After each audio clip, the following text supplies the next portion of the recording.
Rise and shine, sign, and welcome to Danganronpa V3, where we're trying to figure out how the door was locked with the gold leaf katana from outside, which then ended up in Kaede's effigy. It's all very complex. We're gonna do that for the driving section, apparently. Gotta go fast.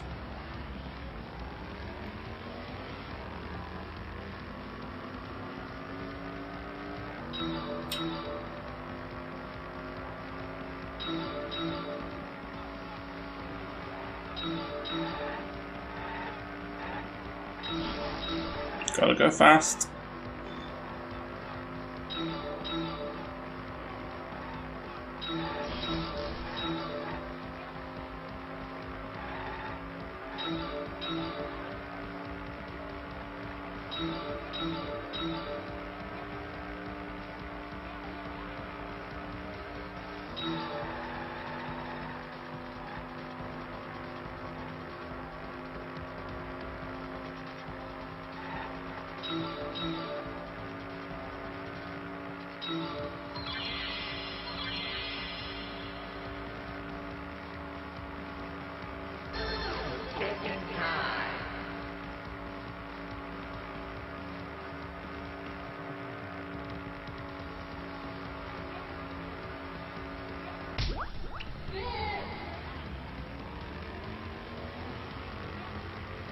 Now we're in Miami.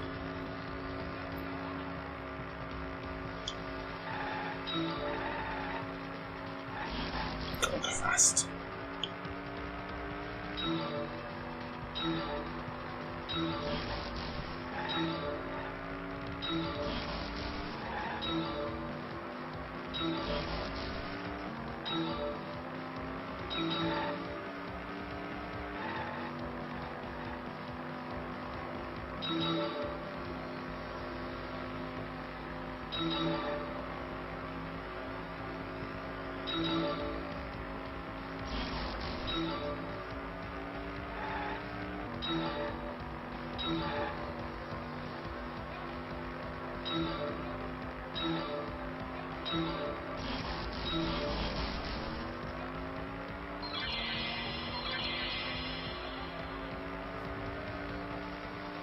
I don't know.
I honestly have no idea.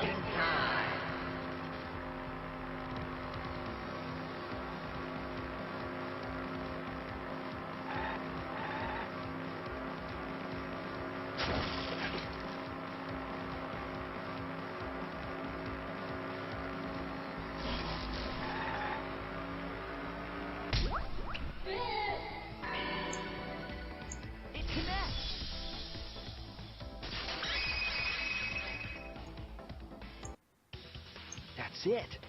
The reason the culprit stuck the katana into the effigy was so that it would hit the sliding lock as the effigy spun.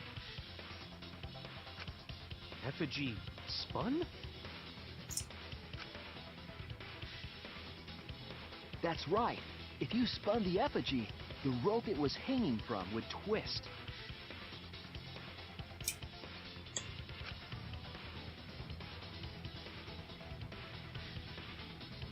Then, if you let it go, the rope would unwind and the effigy would spin the other way. And of course, the katana would spin with it.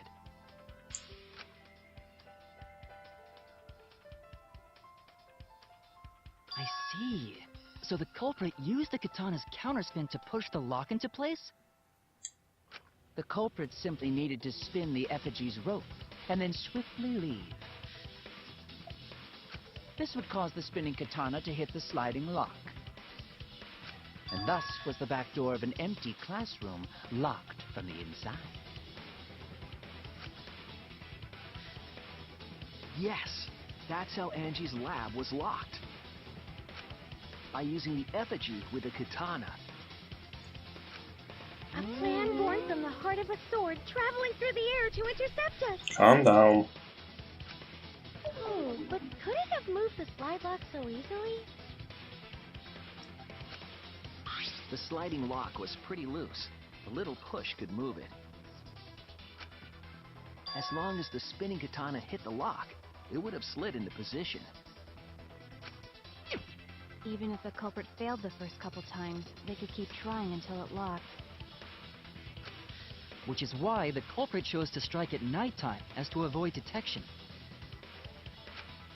Yes, since the student council prohibited anyone from walking around at nighttime.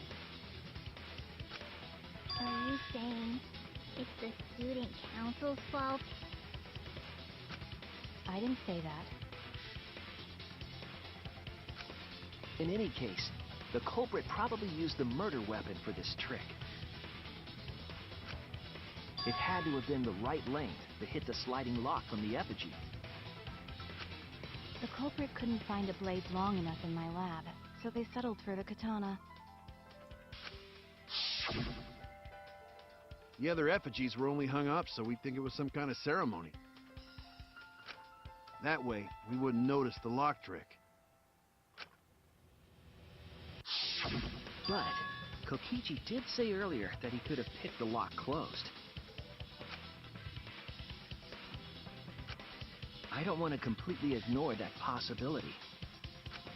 But I can't imagine the culprit would have done all this just for a distraction. Oh no, Kokichi might. If that's the case, then Kokichi's confession earlier was actually... Seriously? You fucking lied again? Cough it up, Kokichi! Oh, man. You guys got me. Okay, I'm not the culprit. You're telling the truth this time, right? I want to say I'm lying, but I'm not. Why did you say you were the culprit? I wanted to lure the culprit out. If I claimed to be the culprit, then the real culprit would agree as well. You get me? And if they pressured me to confess, then that would have looked mighty suspicious. Sheesh! Darn it. It didn't go my way because Shuichi butted in on my plan.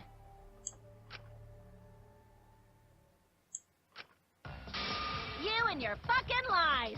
Go sit in the corner and play with yourself! Okay, I'll start right now.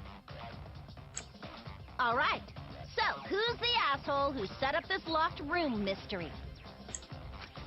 Mew, I can't hold it up anymore. What's the matter? You going soft on me now? Who made the locked room mystery doesn't matter, since anyone could have done it. Don't you even understand something as basic as that, you filthy cum dumpster? Can you two stop flirting? Just, like, stop flirting at all. It's weird. The way you two flirt is weird. Come, dumpster! Finally!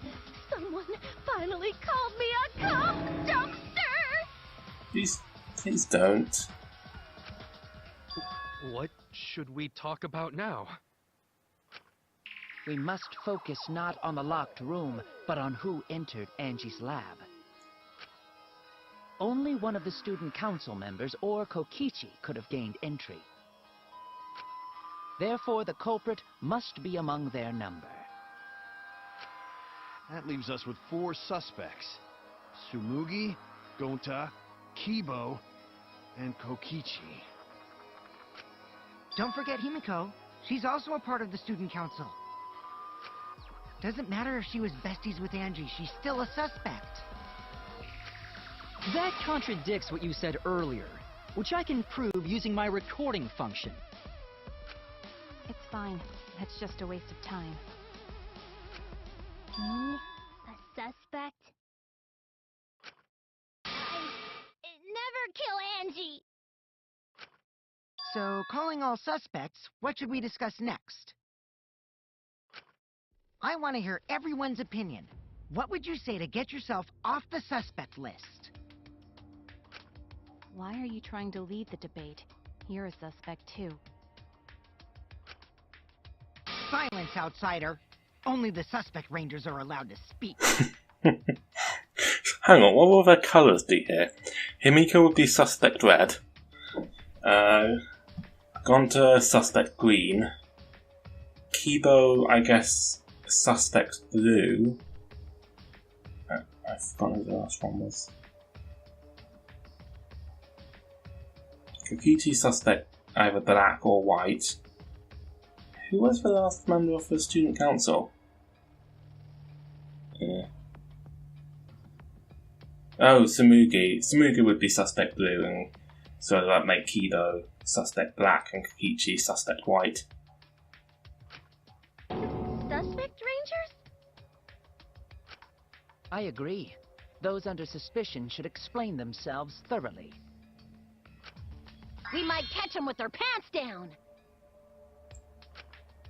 Anyway, I want to ask the SuspectRangers. What should we talk about?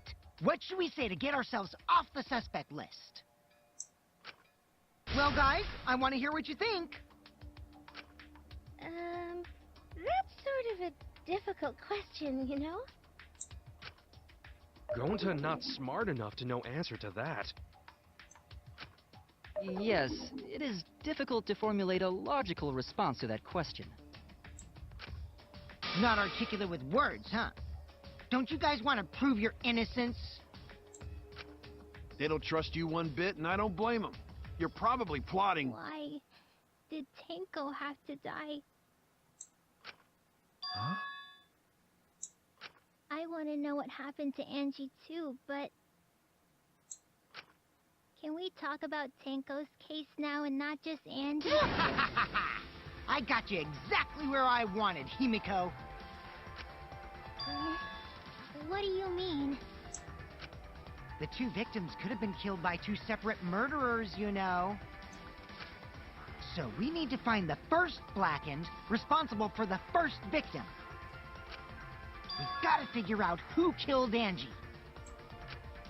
Until we solve Angie's case, Tenko's case is meaningless. Did you suggest that to waste our time? It's not meaningless!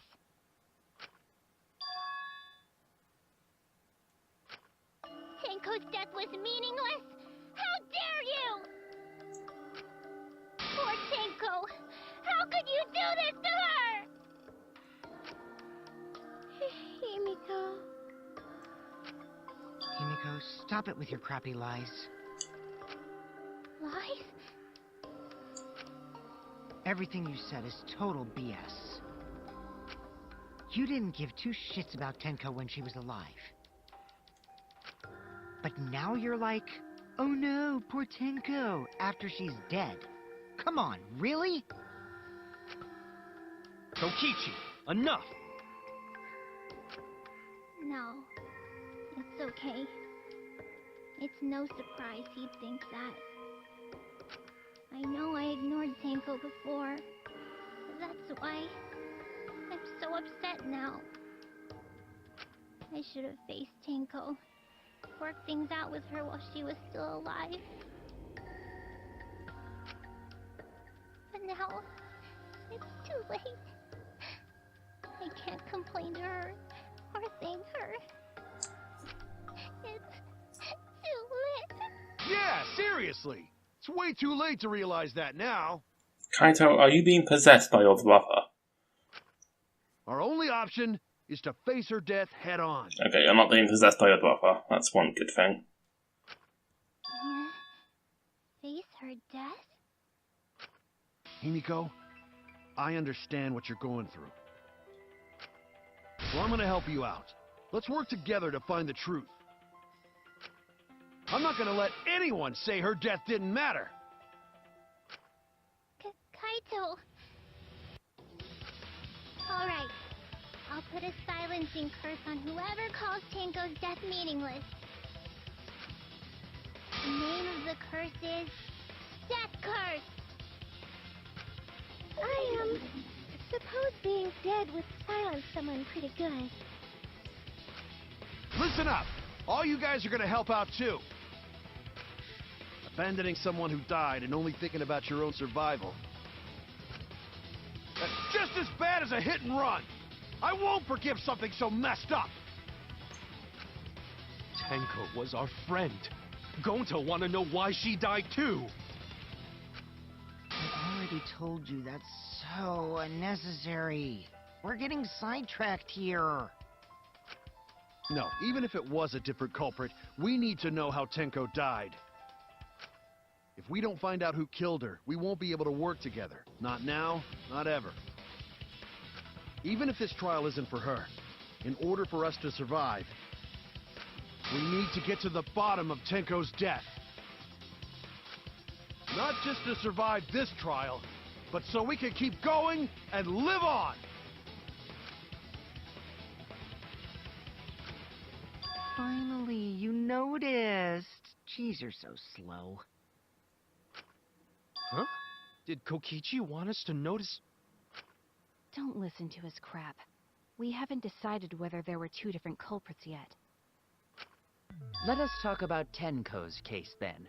Perhaps that will provide us a clue. Yeah, maybe.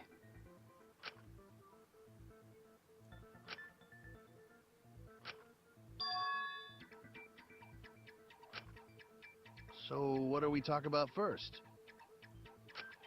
For now, let's see if we can narrow down the list of suspects. Pancrotch probably got killed during the seance, so everyone there's suspicious. Pancrotch!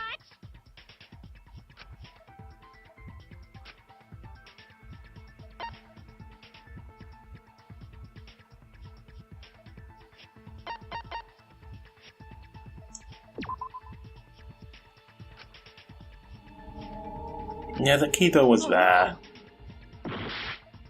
Don't look at me like that. Your accusing eyes. That's it! It was me, Kyo, Himiko, and Kokichi. So those four are the culprits! Oh, Himiko's still culprit? Well, that's probably just a coinkydink. The most suspicious out of the four is really... Kyo.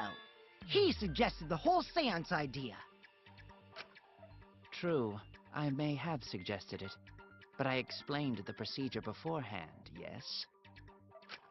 If we all knew of it before the murder, then we are all equally suspicious. Well, I suppose, but... In addition, the seance wasn't entirely in my control either. I was not the one who selected the room we performed it in. It was Himiko.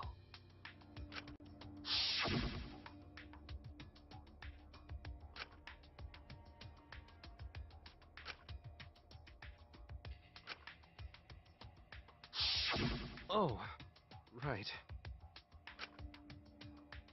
Yeah, and the room is important because Tenko was killed from beneath the floor door by someone who got in from the room next to that one.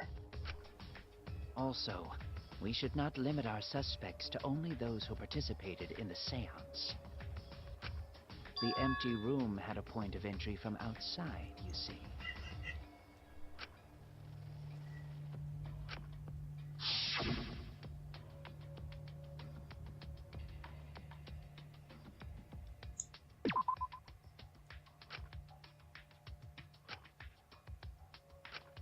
I was wrong!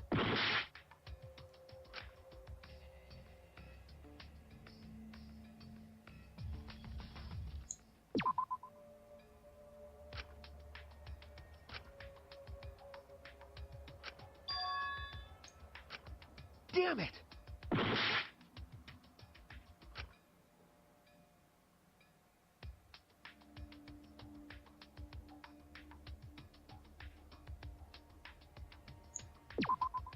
There! It's right the first time. You're talking about under the floor, right? Huh? Under the floor? Yes, there's a crawl space under the floor a person can move through.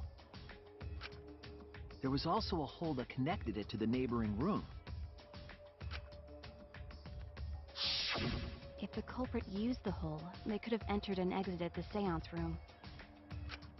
If we consider that possibility, then there is another suspect. Another suspect? Who? It's appearing before me.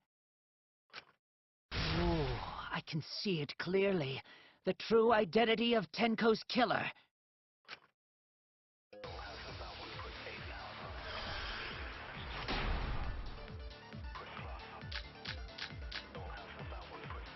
The culprit sneaked in during the seance by crawling under the floor. But it was pitch black during the seance. How could they even see if they were under the floor? Because it wasn't dark under the floor. You see, our villain had a light. Light? You mean candle? I mean, Kibo's flashlight function. Huh? Now hold on a second. Kibo could have used that function to get under the floor and sneak into the empty room during the seance! I said hold on a second. He used his robot functions to commit the murders. Hold on a second!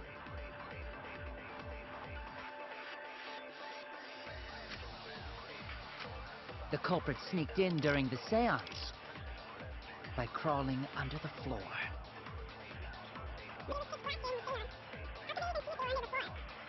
And dark under the floor.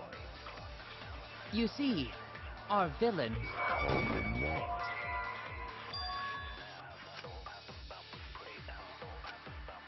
I was wrong!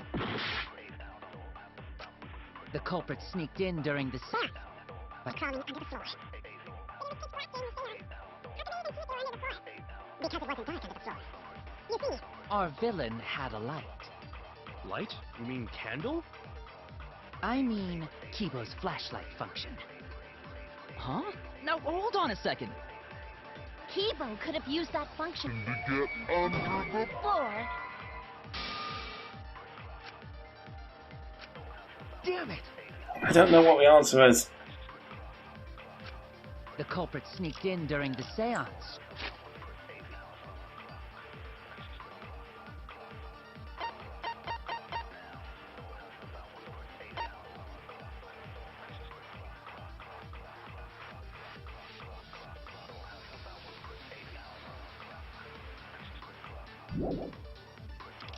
By crawling under the floor.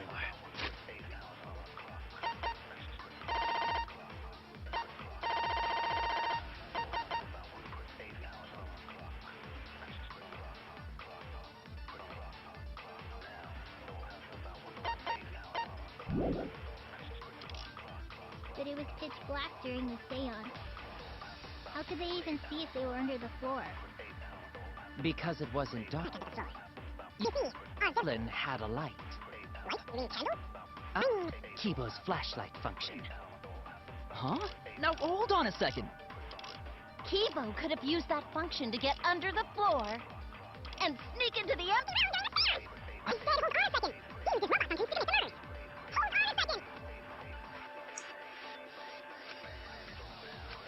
The culprit sneaked in during the seance by crawling under the floor. But it was pitch black during the seance. How could they even see if they were under the floor? Because it wasn't dark. Our villain had a light. Light? You mean candle? I mean, Kibo's flashlight. This isn't gonna work, I just know it. Huh? Now hold on a second. Kibo could have used that function to get under the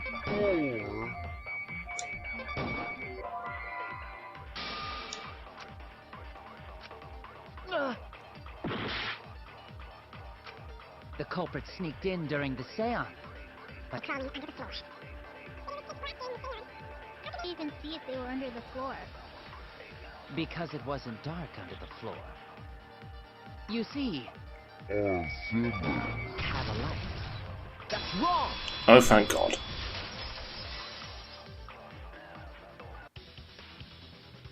I don't think the culprit could have used a light while under the floor.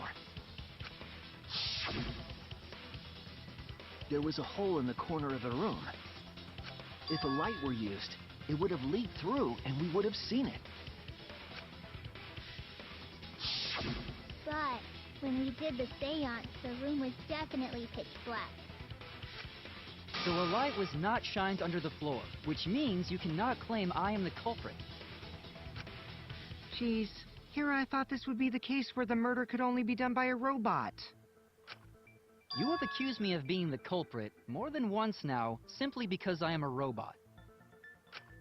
My status as a robot does not mean I am capable of performing superhuman feats. My vision is somewhat poor, and I only possess average physical strength and intelligence. All right, you made your point. God, now I feel sort of bad for you. I neither want nor need your pity. Enough with the flashlight! It's way too bright! It would have been difficult to move around under the floor in that pitch-black darkness. Maybe the floor and the hole have nothing to do with this case. No, they definitely have something to do with this case. Then why was floorboard under Tenko lined up funny? Gonta think that was so culprit could stab Tenko from under floor. Ooh, nice observation, Gonta. Are you finally getting used to the class trials? Uh-huh. Thank you. Don't say it like that. You're better off not being used to this kind of stuff.